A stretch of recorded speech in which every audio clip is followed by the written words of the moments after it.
un poste dans une entreprise. On peut passer. Et donc vous avez vu les États-Unis, même Donald Trump, il y a quelques jours, il vantait cela. Mais qu'est-ce que la jeunesse, vous pouvez faire? Qu'est-ce que les étudiants peuvent faire pour contribuer à la consolidation de la paix? Les Nations Unies reconnaissent dans sa résolution 2250 le rôle important que joue la jeunesse pour pouvoir apporter et consolider la paix. Vous allez voir qu'il y a des actions à mettre en place. Il y a des cas de dialogue et de tolérance. Nous avons parlé des écarts de langage. On a parlé du tribalisme qu'il fallait éviter, etc.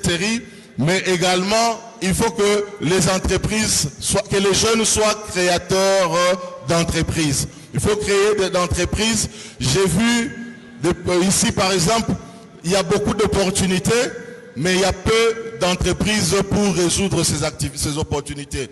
Et donc, chaque fois qu'il y a un besoin, c'est ça, le besoin peut être transformé en opportunité pour que vous puissiez, en tant qu'entrepreneur, créer un marché sur base de ces besoins et satisfaire les besoins de la population. Nous devons résister contre toutes sortes de campagnes de désinformation. J'ai parlé ici de certains complices congolais qui à la télévision ils nous mentent. Ils nous disent autre chose alors qu'ils travaillent pour les Rwandais.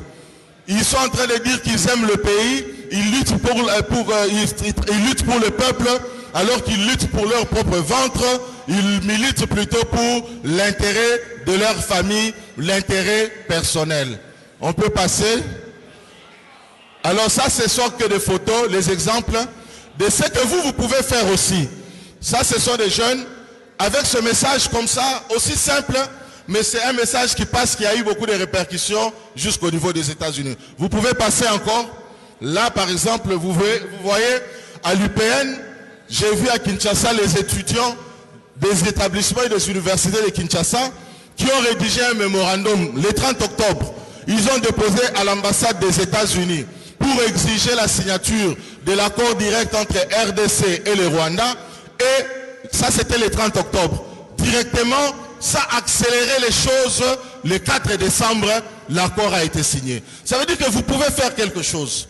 Vous avez un téléphone, vous avez l'accès aux réseaux sociaux, vous pouvez faire des contenus qui permettent que vous puissiez changer les choses à partir de votre téléphone. Et donc n'hésitez pas, les petites actions que vous pouvez faire, ce sont les actions qui peuvent faire quelque chose. Donc voilà, ça c'est toujours des mouvements des jeunes. On peut passer. Voilà. On peut lutter. Et dans la conclusion, je peux dire que la jeunesse, vous ne devez pas vous contenter d'attendre le changement. Vous devez le provoquer. Merci, je vous remercie. Merci beaucoup.